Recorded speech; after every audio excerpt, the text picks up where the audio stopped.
everybody, Glenn Hausman here with the No Vacancy Podcast, and we're doing something a little bit special today.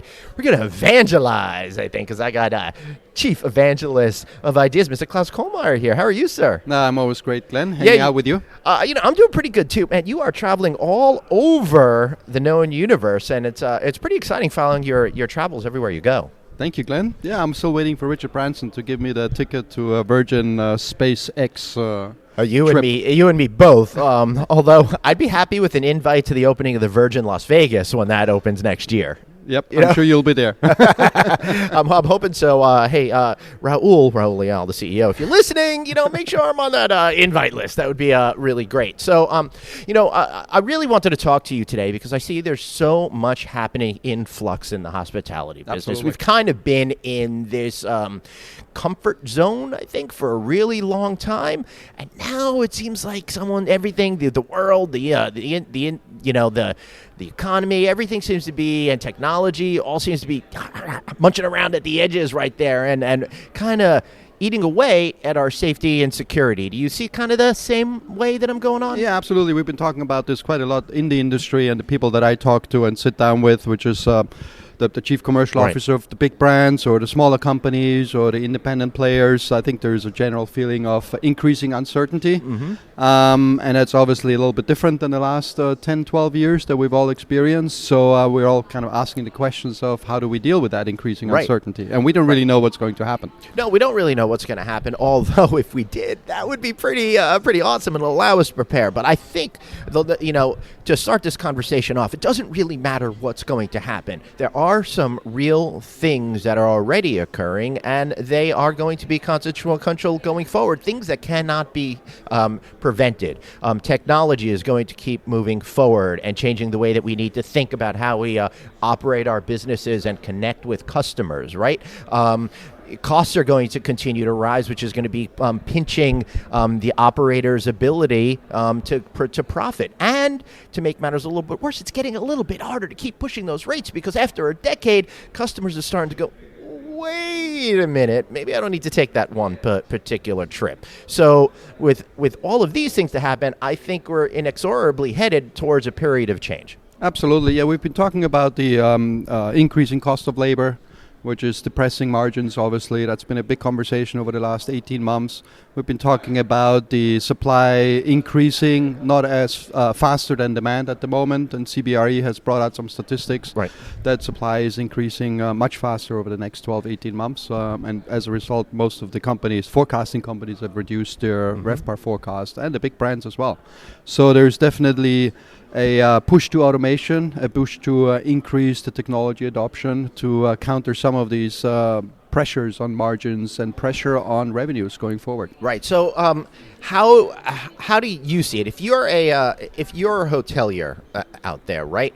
What are the things that you're trying to grasp first and grapple with first? And I guess the answer is kind of twofold. What would you be thinking about if you're a person on the property? And what would you be thinking about if you're making decisions for a management company or an ownership group? Yeah, I think the first thing is we don't really know what's going to happen. I said that before. When you look at statistics of how many forecasters actually got it right. Let me interrupt you right there. Sorry. You should just pretend you know what's going to happen. Make a proclamation. Sound really awesome, and then nobody's going to call you out on it later on. Right. That's how I've been getting away with my whole career. Right. I just don't want anyone to panic. Right. That's all. Right. Okay. Sorry. That aside, please continue.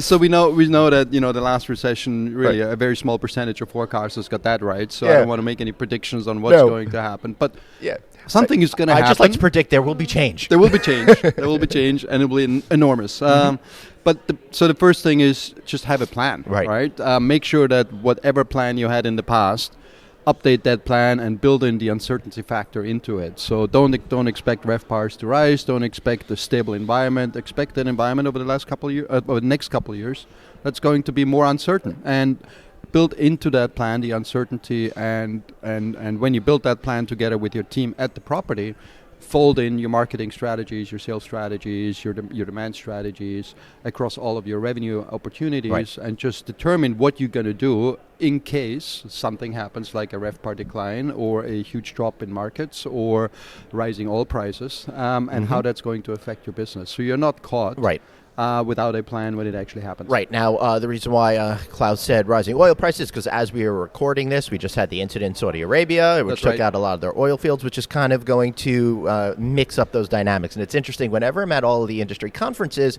everybody's saying everything's going to be amazing, amazing, amazing, unless there's some sort of black swan event. Now, I don't know if this is a black swan. Maybe he got a little soot on him from the explosions or something like that. Smoke event. Yeah, but it's definitely going to start to change things there. So if you're a hotelier out there, I think now's a really good time to start re-examining the entire business from the top down. Even if you've been diligent, even if you've been really focused on everything, I think there's still places for you to make changes that are going to benefit your bottom line. Absolutely, and I think you mentioned black swan, and that's always the worst case. You should prepare for the worst case and then work your way up. So what happens if my RevPAR drops 25% or my occupancy drops 20%?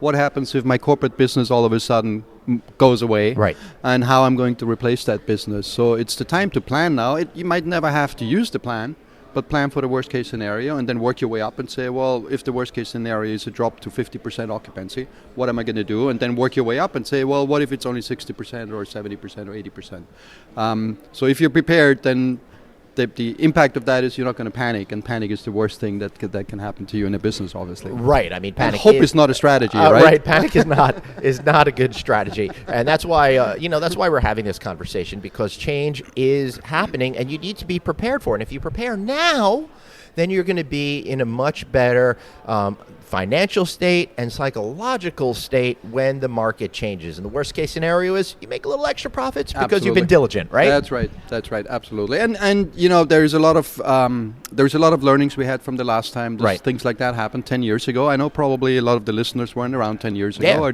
weren't in a job. But there's a lot of literature. Cornell has done a great job doing some research and pulling that together from what happened and what the learnings are from the last recession in 2008 to 2010. So go and look for that and have a read and see if how much of that still applies for today. You know, it's funny because after the last recession, one of the common themes I kept hearing from the professionals out there was they learned a lot of lessons, and they were really able to create a much better flow of their business and take out a lot of the issues that made them better functioning companies. And I remember sitting to myself going, wow, they've done such a great job. What if the market goes down again? They've already done all this great job. They're going to get themselves screwed, right? But I had a huge blind spot because I wasn't thinking about technology and the effect on technology to change things. And that's kind of where you come in, Klaus, because technology is really not only has been the great equalizer over the last 10 years, but is going to power, I think, those efficiencies going forward, right? Yeah, and I think I mentioned the word panic before. So when you enter a period of increasing uncertainty, your emotions get into the way the way of your decision making and rational decision making. So where technology can come in is really help you understand the rational side of it, because it gives you hard facts, it gives you data that you can base your analysis on, and data you can base your decisions on. So when you have technology in place that for example, a revenue management system that pulls in data, structures the data, and helps you see the future in some sense, you can base the decision much more rationally, or you make your decision much more rationally than you would without any valid forecasting methodology. And that is one of the things that I really like about your company IDeaS, is it was really founded on a scientific approach, right? So that's right. Initially out of the gate, the creators were looking at things a little bit differently than some of the traditional systems. Absolutely. Two big things. So the science always played a big part. We're proud to invent revenue science, or have invented revenue science. So everything is built on the science of mathematics and the science of revenue. And the second part is that we're proud of making decisions on behalf of the hotel. And I think that's also important, because when typically when revenue managers or hotels see demand softening, the first reaction might be to drop your rates. And maybe when you have a system in place, you will see that actually dropping your rates might not be the right thing to do, because that's going to just destroy your business for a long time. Now, while IDeaS has been around a lot longer than the Great Recession, during the Great Recession, that's kind of what happened, right? Absolutely. I don't think hotel operators in aggregate were as sophisticated as they are now 10 years later, and I think there was a real rush to the bottom when people started to panic at the recession, right? Trading rate for occupancy. So we don't want that to happen again. So what are some of the changes that you're seeing that might or might not be boosted by technology that are going to give hoteliers the tools that they need to continue to be successful, even if the climate is a little bit more adverse to them out there? Yeah, I think people are much more sophisticated in the distribution strategies. They know how to achieve the right balance between direct and indirect businesses or channels. I think people are more sophisticated in their sales approach. They have much stronger relationship with their key segments. Mm-hmm. And I think that the loyalty programs, if you look at the increase of loyalty programs and loyalty memberships for the brands that are now reaching hundreds of millions of members, the loyalty programs are much stronger than they used to be 10 years ago, and that's going to have a big impact on how much direct business they can pull in from the loyalty members. Are people really loyal, though? Because this is the issue that I have. All of these companies that I go to, they tell me about how many amazing people they have in their loyalty programs, but if I'm in everybody's loyalty programs, am I actually loyal to anybody? Well, it's not the question of you're loyal or not. Is it going to help you drive demand through your direct channels? Okay, and can you tap into that 100 million or 100 plus million loyalty base to drive more business to you? So I might not be loyal in one definition, but I'm loyal in the other definition, that I'm going to want to interact directly with the company as opposed to going outside that particular hotel's ecosystem. Absolutely, and for the big brand, it's a huge a huge amount of people that they can tap in and have a direct conversation. Yeah, right. All right. So what about another issue that I've seen over the last 10 years is the rise to prominence of the revenue manager. It used to be, I have 20 extra minutes, on the schedule, I'll throw somebody there to worry about it. Now, it seems like everybody's embracing it, and I've seen a real rise of this as a very strong career path that's out there, right? Absolutely. We've even seen some revenue managers become CEOs, like Keith Barr, the CEO of IHG, used to be in revenue management long time ago. Mm-hmm. We have seen chief commercial officers emerge from revenue management, like Chris Silcox at Hilton and a couple others at some companies around the world. So the revenue management function has really become a competitive advantage and a critical function within the hotel industry. And what we have seen over the last 5 years, it's no longer a conversation about, do I need revenue management or do I not need revenue management? It's a conversation about, who do I trust most to help me with my revenue management processes and technology and systems. How has that changed what you folks do over at IDeaS? Because instead of partnering with people that don't necessarily have that insight, you're dealing with professionals that are focused on this all day, every day. Absolutely, and it's two ways. So we're constantly challenged by the industry and by the experts and by the revenue managers and commercial leaders to provide more capabilities and better capabilities and enhanced capabilities to the industry and to our clients. And that's keeping us on our toes and making sure that we continue to innovate like we have for the last 30 years.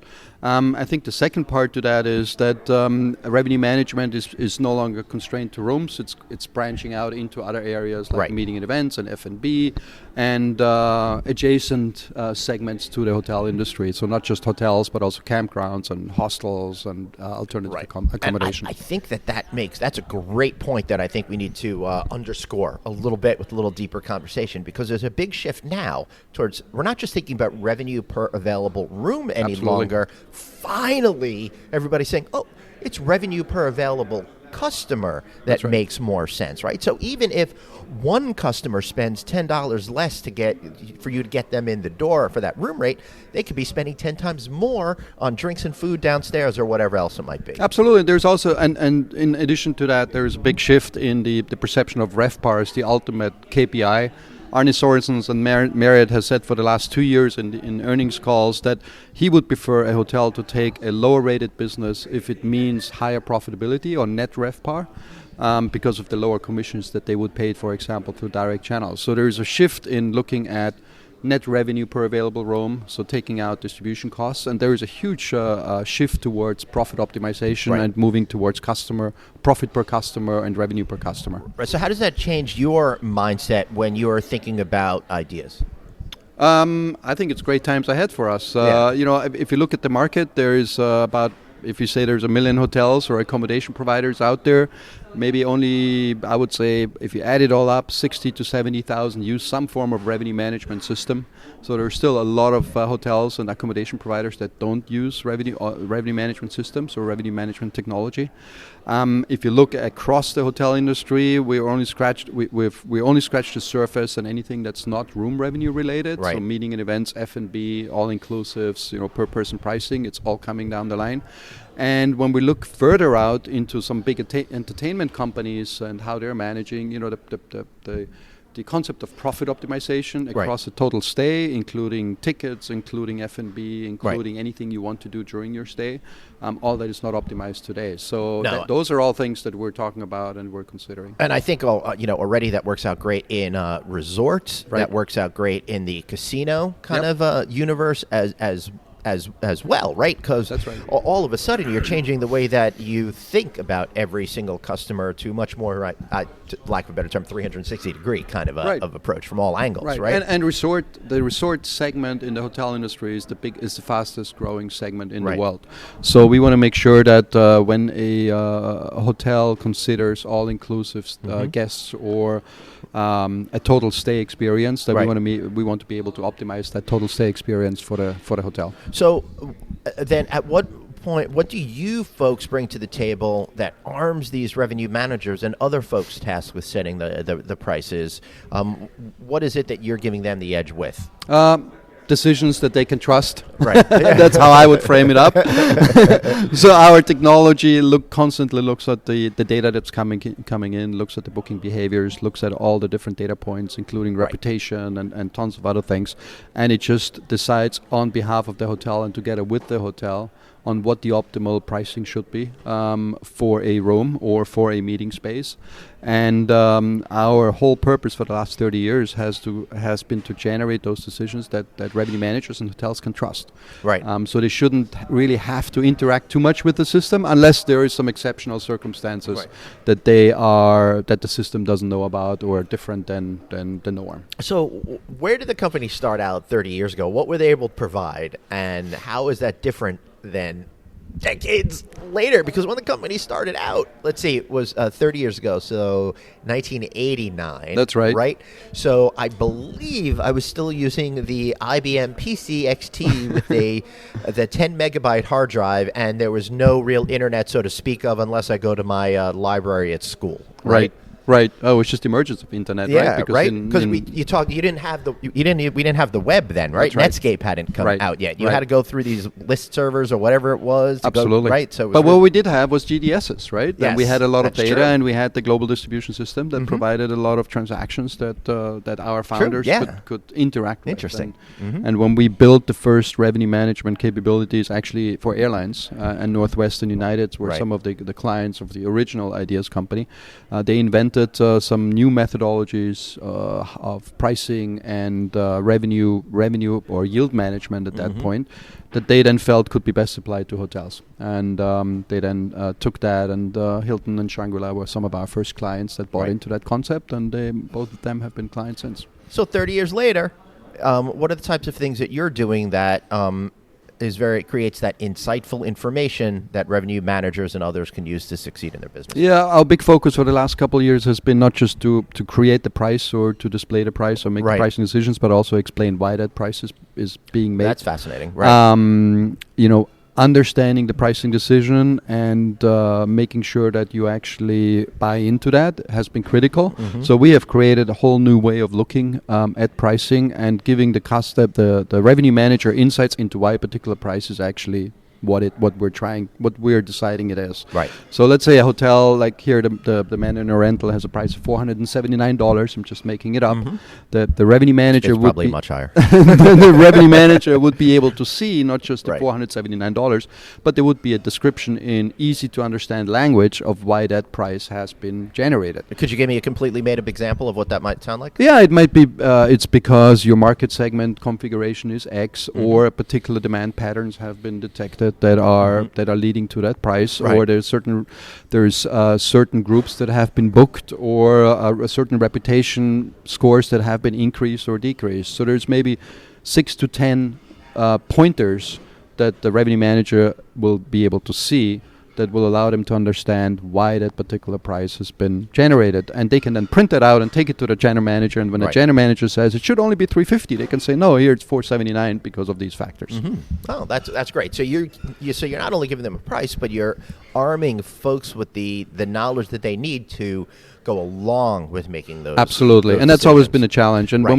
we started introducing this about a year ago, we saw our support calls actually reduce significantly because of that additional understanding that the revenue managers now have. So people used to, back in the day when these were all coming together, they would call, "Hey, this doesn't seem absolutely, right." Absolutely, because at some point before the intersection happened, people were thinking in one way, distinctly separated from a lot of that insight. That's right. And sometimes the system comes up with some decisions that are not that the revenue manager is not used to. Maybe you're used to sell a room at 250, and for certain days or certain length of stays, the system will tell you it should be 400, right? And that's maybe a price that the revenue manager has never seen. Right. And the emotional reaction to that can be quite strong. Oh yeah. I remember as a guest having an emotional reaction when in particular in late 1990s, I think it was, when select service hotels, there weren't very many of them in Manhattan at the time, off Times Square were getting like $400 a night, right? Yep. And hotels such as this, I think that predates this Mandarin Oriental that we're recording in here today. They would be getting, the Four Seasons, 57th Street was getting $1,500 a night. Oh, absolutely. Right? I was working at the Intercontinental Barclay at that time on 48th and Lex, were you? And we were, Christmas shopping the first between Thanksgiving and the last weekend of Christmas, prime time. That's pretty cool. Even without a revenue management system at that time. So, how do you think overall technology is going to affect decision making in the hospitality industry? It doesn't have to just be with revenue, but in terms of connecting with customers, in terms of distribution, all of that kind of stuff. Yeah, I think we're going to see a couple things happening. I think we're going to have these revenue management systems morph into more commercial systems. We'll pull in more and more data from CRMs, from other sources to become more commercial decision making, not just rooms revenue management, but how do we provide decision making to any commercial revenue stream or commercially oriented factor. That's one. I think we'll provide more and more information for in the areas of not just revenue forecasting, but maybe also how does the operation get optimized, right? What is my F&B covers? How can we forecast that, or how do we forecast other areas that a hotel really needs to understand? Labor forecasting, productivity forecasting, things like that. Yeah, I'm excited about the whole notion of getting better insight to how your employees are performing and finding more efficient ways for them to get things done. Right, which is a big struggle in the industry, right? Labor costs are increasing, and everyone wants to be more productive and introduce automation in that. So we want to maybe the industry will need more tools to deal with that. Wow. And I think we're going to see more optimization applied to more and more revenue streams, not just in hotels, but we already work with hostels and campgrounds and holiday parks and parking lots. So you'll see that expanding out more and more. So then let me ask you, if you're working with all of these different flavors of hospitality, what are some of the cool things that you're seeing out there that traditional hoteliers should be cognizant about? That's a very good question. Because I see, besides this technology convergence we're seeing, I kind of see this this hospitality convergence kind of happening, where all of these different things are starting to take on elements of other distinct hospitality categories. Yeah, and I haven't really seen the real cool things. What's being talked about right now is how do we unbundle some of the products that are currently being sold, because people want to have more choice, right? When you're thinking about a hotel room, how do we not buy just a hotel room in the future, but how do we unbundle that and maybe offer the individual attributes for sale? What do you mean? What do you mean by that? I just want to come in and stare at an alarm clock for a little while? No, I don't think we would go down to that detail. But if I want to have a particular view, or if I want to have a balcony, or if I don't want to pay for Wi-Fi, right, which in many cases is free already. But if I don't want to pay for Wi-Fi, as it should be, and if you're charging for Wi-Fi, shame on you. It's a utility, just like water. Then you should be able to choose that, right? So you want to like you choose the size and the color and the shape of your T-shirt and maybe the print on the front of your T-shirt, and you pay for that. When you book a room or an experience in a hotel, you should be able to pay for the individual components of that. And we're moving more into a retail shopping cart scenario in the next 18 months. And some of the big brands have spent a lot of money to enable that capability, and that'll be introduced really over the next 6 to 12 months. How do you anticipate customers are going to react to that? Because in the airline business, and I know everybody loves to complain all the time about everything the airlines do consistently, do you think that customers are going to be uncomfortable with these changes at first? I think they will be, some customers will be absolutely wanting to have a bundle of products, and that'll always be available. Mm-hmm. I want a certain package, or I want to have a certain bundle of things that are pre-packaged. Others just want to choose their own experiences, right? Like you can buy, when you go to your local Costco, you can buy something all packed together, or you can go to a restaurant, buy a pizza that's already pre-configured, or you can make your own pizza, right? So there's choices, and this is all about giving customers more choice. Do you want your pizza, your margarita all done, or your whatever pizza all done, or you want your individual items that you put on your pizza? Funny you should say that. I remember staying at a major casino resort on the Strip going back 10 years ago or so, and they had these great packages where they would send up the kits for you to make all of the drinks with. So it was actually, instead of ordering a margarita, you would buy the martini kit or the margarita kit or whatever it is to be able to make them in your room. Which I think was fun.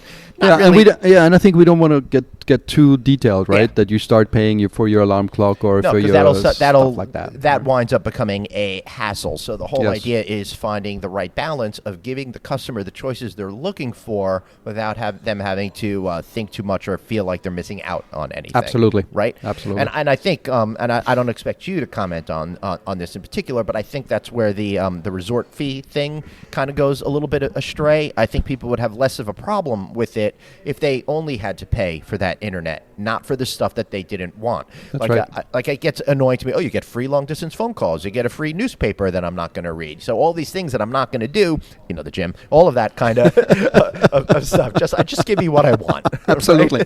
Absolutely. You want to empower the customer to choose what they want, build the experience that they want, and then be able to pay for that, right? Mm-hmm. So that's a big trend, and the airlines have been leading with that. It's a big trend in the industry, and we'll see more and more of that. Yeah. What about in terms of distribution of rooms? Distribution of rooms. We just had the announcement yesterday by Marriott that they're distributing some of their wholesale or a lot of their wholesale business through Expedia. I think it's great for the industry that we'll see more and more co-opetition rather than competition.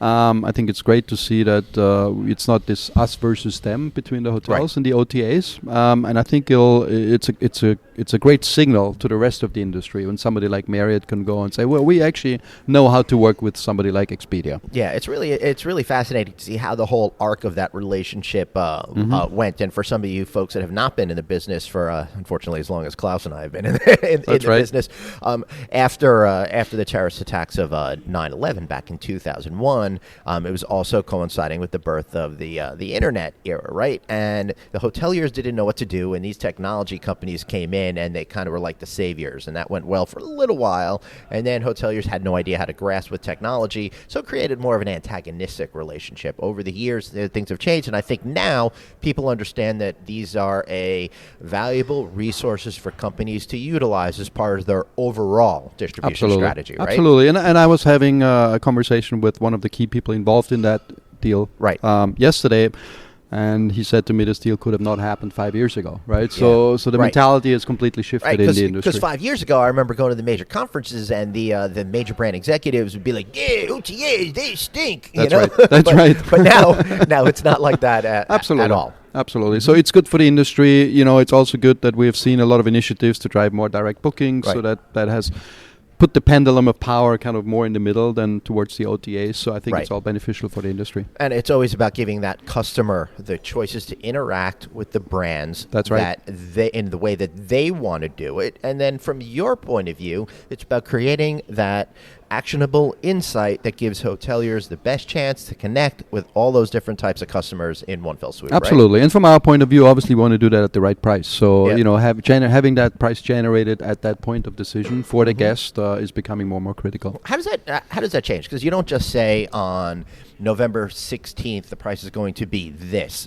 That's going to change as you get closer to it, right? So it's really more of listening to the advice at the moment you're seeking that particular advice for that particular day. Right? Yeah, in its simplest format, you could say we calculate the optimal rate for the next booking that will materialize, right? And that booking might be for the 11th of November. Right. It might be for next May, or it might be for 2 years down the road, right? We calculate constantly what that next booking is most likely going to look like, and we then determine what that optimal price should be when that next person comes to the website or calls the reservation center and tries to make that booking. All right, so IDeaS wouldn't be here 30 years later if you sat still and didn't innovate. How do you guys approach innovation and evolution of the product?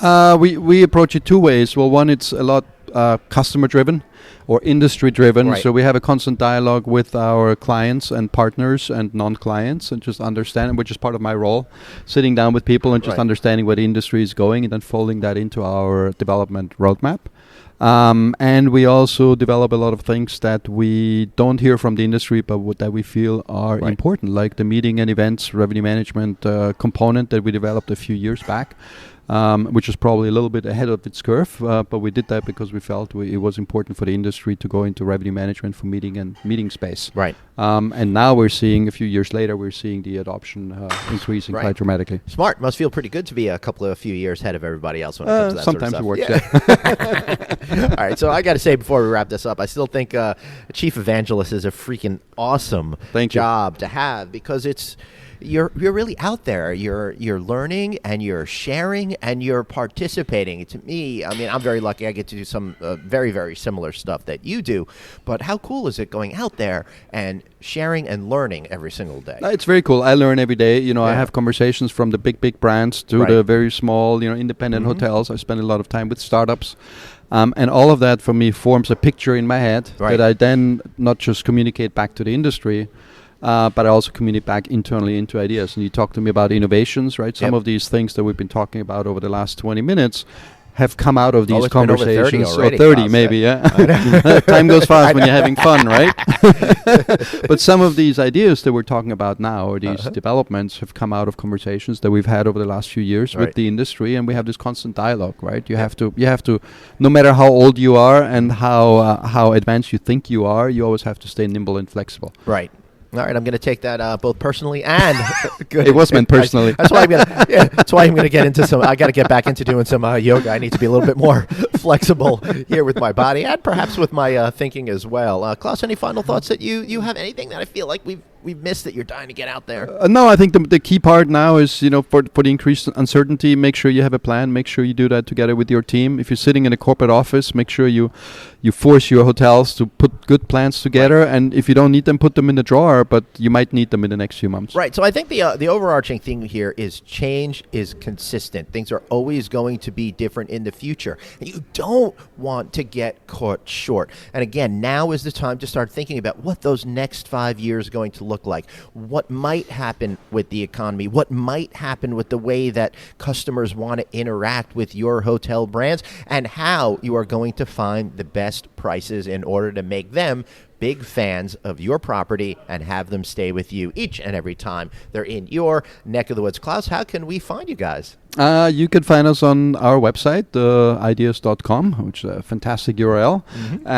You can find me on LinkedIn, Klaus Kohlmayr, and you'll find me in any conversations around the world, at conferences or at events. Excellent. And he is absolutely everywhere in New York for the last week, and I'm sure I'm going to see you all over the country in the next few months. Absolutely. Right? Thank you, Glenn. Excellent. Well, I want to thank you guys for listening. Again, I'm Traveling Glenn online. Drop a line to the good folks over at IDeaS, and Klaus in particular. And I know he's going to definitely want to talk to you if you have any of these issues. That is his job, getting out there and talking with great guys like you. So don't be ashamed or afraid or nervous to reach out to him, because he's got the advice that you need to help empower you in your career. Thanks, guys, for listening. And I'll be back next time, unless I decide to just move into this Mandarin Oriental. See you guys later.